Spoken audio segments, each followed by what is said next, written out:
Welcome to Two Therapists Talking. The hope for this podcast is to talk about important issues related to couples and individuals who are struggling in their lives with many different issues. I'm David Thompson, a marriage and family therapist. And I'm Sherie Christensen, marriage and family therapist. Please join us as we explore these issues together, and we hope you will learn and be enlightened along the way. Come find us at twotherapisttalking.com. If you like what you're hearing, please get on and rate us and subscribe to the podcast. Hi, and welcome back to Two Therapists Talking. I'm Sherie. And I'm David. And we are continuing on this theme of sexuality and women's sexuality, learning about it, being able to embrace it as a woman, enjoying your own sexuality, learning about your own sexuality. We've talked about a lot of the blocks that women come up against. Arousal disorders for women typically tend to be a lot more mental than an actual physical not being able to, right? Which is good, I think, for both men and women to realize. It's not that they don't want to be sexual, right? It tends to be a lot of mental stuff going on culturally, religiously, and just a disconnection mentally from what's going on physically in the body.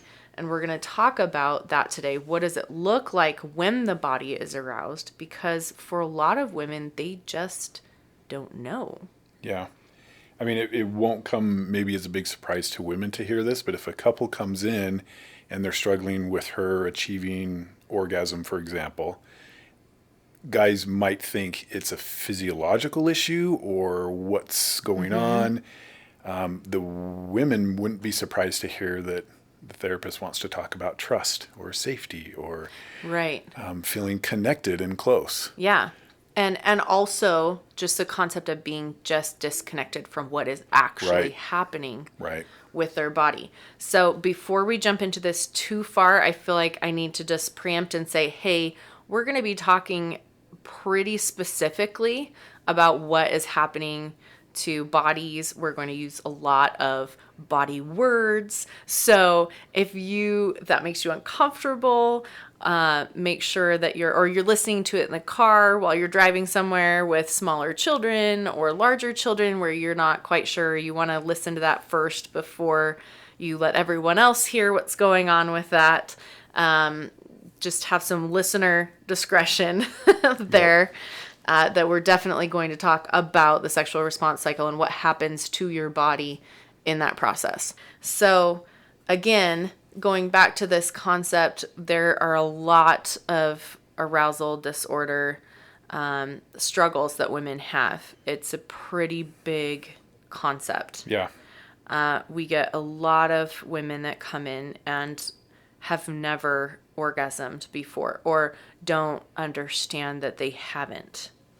Yeah. Think that maybe, I guess I probably have, without realizing you will very clearly know if you have or not, right? And so what we want to do is address, okay, what does that look like? And how do you go through the processes of the sexual response cycle? What is happening to your body in each of those stages so you can be more aware of your body and what is arousing to you specifically, and just learning more about that so there's less of that disconnect. Yes. Knowledge is power. Yes. And we've talked before about how, why is that the case? That women tend not to have as much awareness. And we've talked culturally, we've talked all of these things. We've talked about how women's sexual organs are mostly inside of their bodies. So a lot of times they just don't know that they may not understand, like mentally, I don't maybe necessarily feel aroused, but that maybe physically they actually are responding quite a bit and are very physically aroused, but they just don't understand that they are.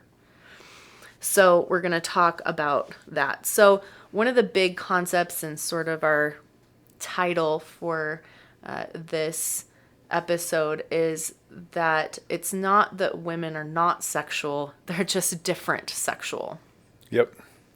So before we jump into the sexual response cycle and what that looks like, just kind of hitting a couple of the things that we haven't touched on yet. Women tend to have different things going on than men when it comes to wanting to be sexual or having the desire piece come into it. And one of those things, obviously, is women have hormonal cycles. They're actually cycle. That's different than men's. Hormones tend to be pretty constant, right? And so that can affect the desire for sex. Again, they're not coming into contact with their genitalia nearly as often.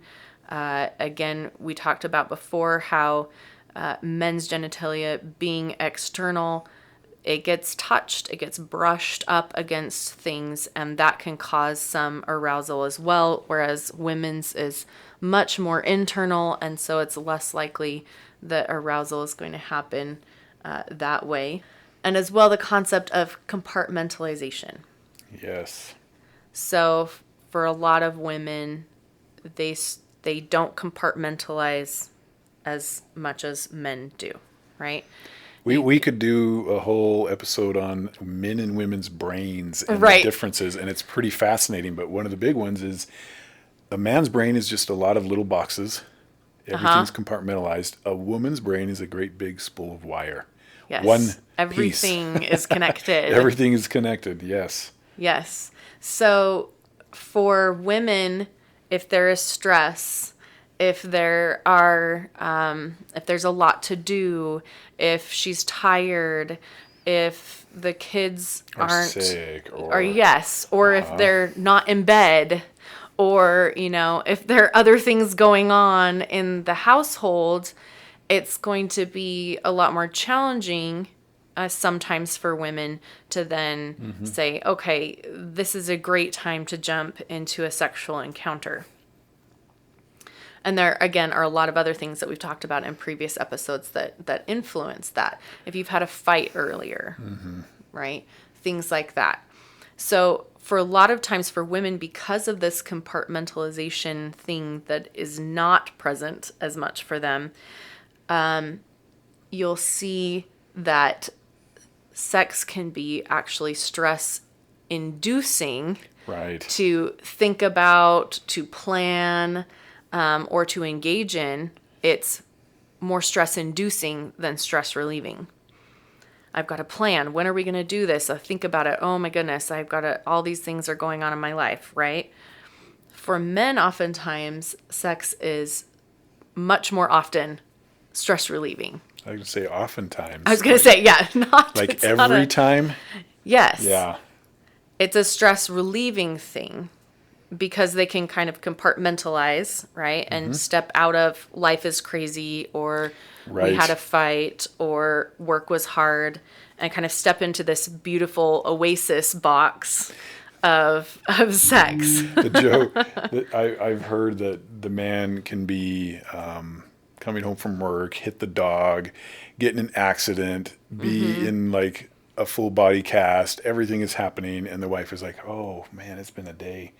I was kind of maybe hoping to be intimate tonight. And he'll start making his way towards her with his one good arm, despite everything that's happened, because it's all compartmentalized. It's all put away somewhere, and he can be present to that. Yes. And I think a good thing to note here for women who don't understand that concept is it doesn't mean that all they care about or think about or want is sex. It's that they are able to set aside anything else that's going on and be in this space of, I love and care about you and I want to be close to you. And this, again, if you'll remember from some prior episodes we've talked about, is one of the fastest, most connecting ways for men to feel close. Right. And acceptance, remember? Yes. So it is a big way for men to feel acceptance. And you see why it's stress relieving, because if they are working, they're doing other things, and they are feeling inadequate or they're feeling a lack of acceptance, if they're feeling negative emotions, sex can become a way to rebound and be reassured. A lot more, I think, than it is for women, which is why sometimes it's not seen as that, because it's not really women's experience. Yeah. Yes, yes. So that's an important, I think, piece of this where that's why it can be very relieving experience for men. It really is like we're opening the door into the little oasis box where I'm going to feel connected and accepted and all of that. It's going to kind of make all my worries disappear. Whereas for women that have the big tangle of everything always present continually, it doesn't necessarily get to that point initially. I think once a female is into that space, they're, engaging, they hit that really connected orgasm and connected sexual experience, even maybe if it doesn't reach orgasm, there is that kind of follows, but it's not as immediate even in the thinking stage as it is for men. Right. So then let's jump into what does a sexual response cycle look like for women, and the different levels that you achieve, what arousal looks like physically in each of those levels, and then differences between men and women in the sexual response cycle. So as we're looking at the different levels and stages of the sexual response cycle, the first stage is, or kind of a pre-stage, is desire, right? Kind of the desire to have sex, kind of thinking about that. And then that moves into the excitement stage. The interesting thing for a lot of women, those two stages are actually flipped. And the desire comes, again, I think a lot of, because of this compartmentalization, the desire comes after some of the physical excitement begins. Right. So that's an important thing to note, I think, for a lot of women coming into this, just to be aware that for you, sometimes, or a majority of the time, the excitement may need to come first before a lot of the mental desire is there. And guys are listening going, we already knew that. Because this is definitely one of the ways that men can help their wives if the desire isn't there, because of just there's a lot of stuff going on. And so as you're going into that arousal phase, before you get to the plateau phase, when you're in that excitement and arousal phase, what is happening to your body? Let's talk about physically what's happening to your body. Because again, like we mentioned, you can have the desire, which is a mental thing, right? That's in your brain. And then you've got a physical response. And those things can be separate, right? So when you talk about female arousal disorders, that's a mental thing. And oftentimes the physical body is responding. But if you get too much of that, you still can't reach the orgasm phase. If the desire isn't able to kick in, you can really struggle to hit orgasm. So what's going on with your physical body as you're in the excitement and arousal phase? First of all, the inner 2/3 of your vagina is going to start to expand and elongate. And that is going to happen so that you are prepared, right? It'll pull up and away. Your uterus will actually kind of pull up and away as well, so that you're creating some length and some space inside your body, obviously preparatory for penile insertion. The perivaginal arteries are going to start to dilate. So this may be a useful way to look at it. When a fetus is developing, initially the sex organs look identical. So one thing that can be helpful to note is that with a developing fetus, initially, before you know the sex of the child, the sexual organs look the same. And then they differentiate as the fetus continues to develop. So there are homologous structures. That means that they are similar and then they differentiated further along. And that can be helpful to understand the process of sexual arousal. So, for example, the tip of the penis is homologous to the clitoris, which is, if you'll remember from past episodes, the clitoris is a sexual organ for women that is only for sexual arousal. So it's very, very sensitive. It's at the opening of the vagina, just like the tip of the penis is at the end of the penis. And then you have the vagina, which is similar to the shaft of the penis, right? And so for men in a sexual response cycle, their penis is going to be engorged with blood, right? The vagina does the same thing. Those arteries dilate there as well. And what it does for the penis is it makes it erect. For the female, when the arteries dilate there and send all the blood in there, it actually makes it more spongy. It kind of opens some space up inside there for more stimulation, right?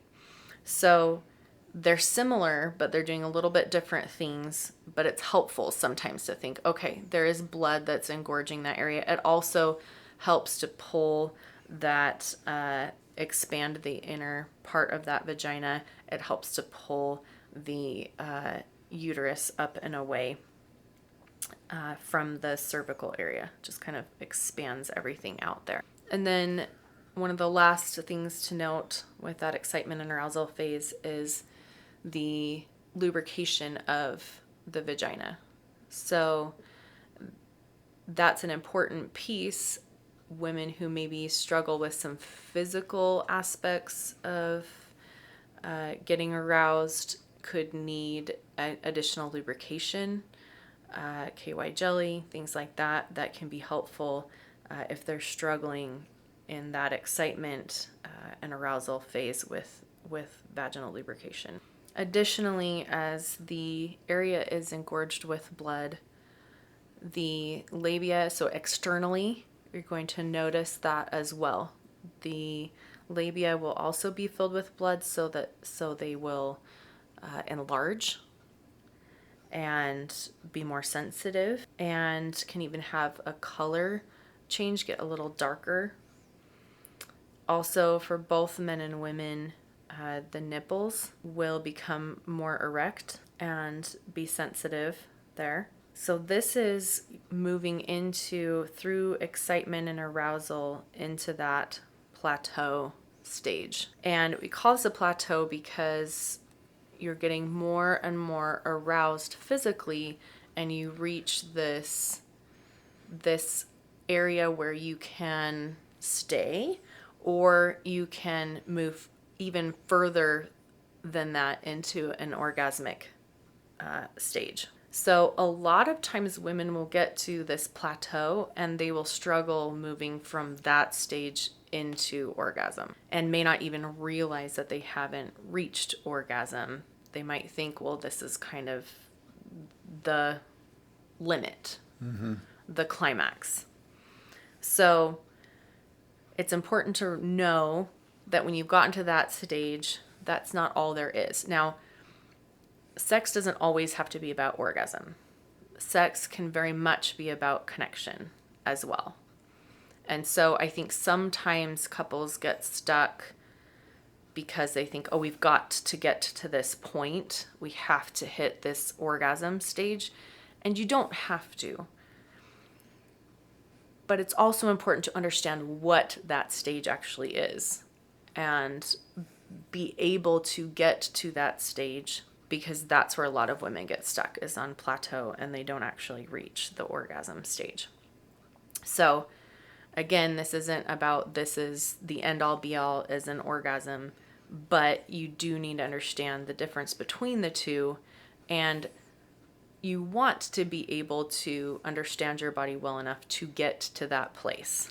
And to teach your partner about your body. Yes. Yes. A lot of women come into relationship thinking, okay, and this is going to work and this is how it's going to go, and they're just going to know. But they're not going to know unless you tell them what is arousing for you and what isn't. Especially because as you age, as you have children, as your hormone cycles are different, all of these things can affect what actually feels arousing at any given point. And so there'll maybe be some things that you're like, these are always work, but then there's going to be some things that are different. And so sometimes those things will be really good, and sometimes you're not going to be as interested in those things. And you need to communicate with your partner, and you need to be able to tell them what feels arousing, what doesn't feel arousing, right, any particular time.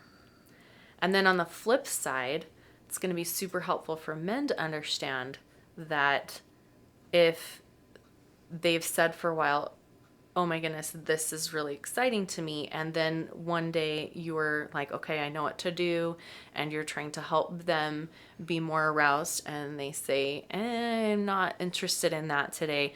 It's not about you. And it's not them saying, hey, you're bad at this or whatever. They're just saying, hey, my body's saying something different today. So when you move into the orgasm stage, this is actually an event.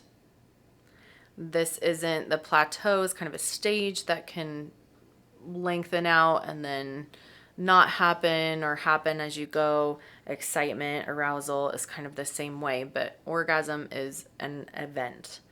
So it's a building to an actual climax and then a dropping away from that event. And it's a pretty quick drop, right? For so men. You can build and build. Yes. And actually for women, you'll have a drop afterward. For women, they can actually then build back up and they drop back down to the plateau stage, and then they can actually go back up and have multiple orgasms, which is not the case for men. At least it takes a while to kind of recover from that. But for women, they can actually have multiple orgasms. And some people talk about that and say, okay, well, yes, you can have kind of smaller ones and then a bigger one. Other people say, yes, you can have multiple larger scale ones. And again, I think it depends on the person. I think it depends on the level of stimulation, the practice that you've had with it. There's a lot of different things that can be involved with that. So this event moment looks different. So if you have reached orgasm, you will know. So I definitely have women that come in and say, I think maybe I might have, but I'm not sure. When you've reached orgasm, you will know. It feels very different. It's a very different experience. And one of the biggest things that you're going to notice is that the vaginal walls will contract. So, and repeatedly contract. So, for example, for men, again, you'll notice the similarity in the homogeneous structures. The penis contracts multiple times repeatedly, right? These small little contractions, and that's part of what helps the ejaculation occur. For women, the same thing is happening with the vaginal walls. There's a lot of little contractions, and it's accompanied by a very intense euphoric feeling. The heart rate goes up, blood pressure goes up, all of those kinds of things as well. And that's similar for both men and women.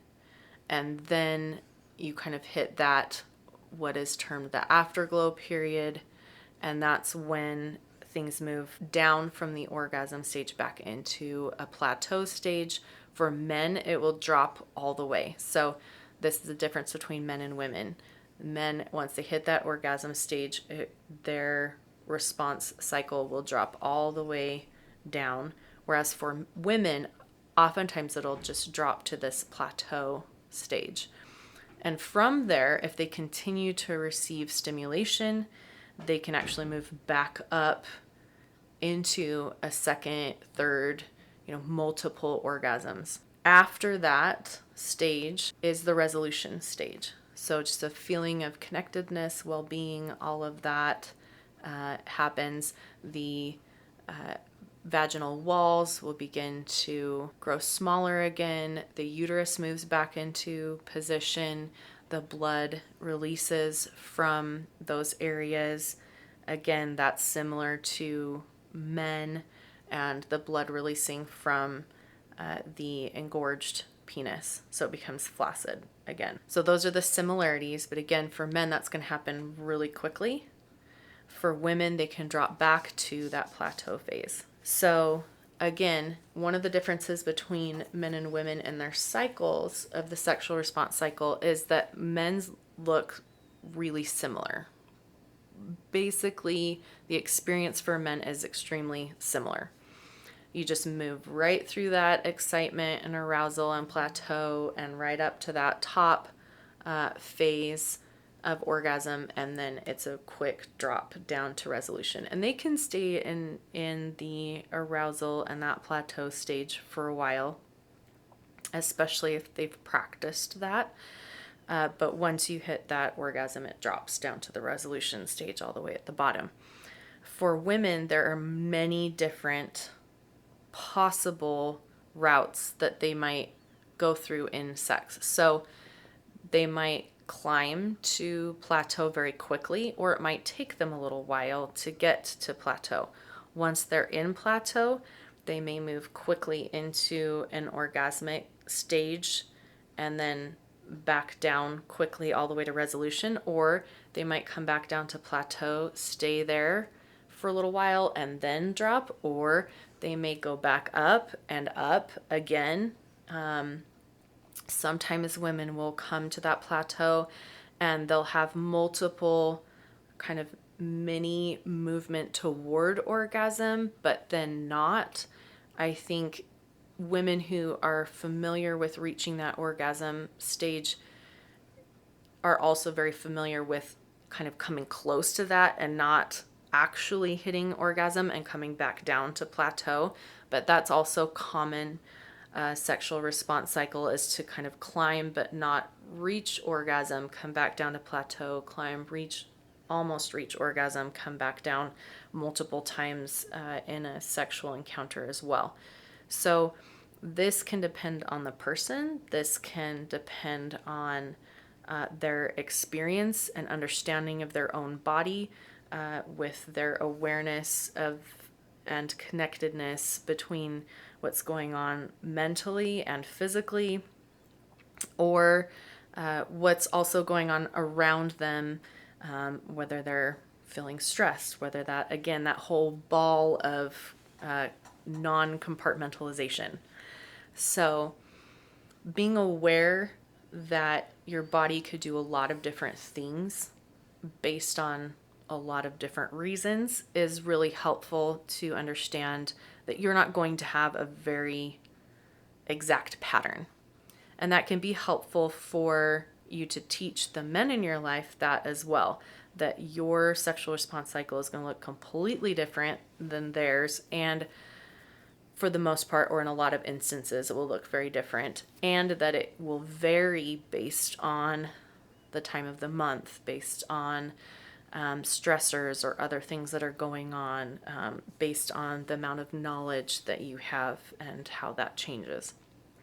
So those are important things for you to know, important things for you to teach your spouse about. And then, of course, once you understand that cycle, is to be able to get to know your body well enough that you know what is arousing to you. You know where you are at these different stages, and can then help your partner understand how to create more pleasure for you to help you move through those stages. So I think we're probably going to continue talking about different aspects of sexuality. And so stay tuned and come back later. Thanks for joining us. Bye. Thank you for listening to Two Therapists Talking. We look forward to sharing more conversations with you. Connect with us at twotherapisttalking.com or email podcast@twotherapisttalking.com. If you like what you're hearing, please get on and rate us and subscribe to the podcast.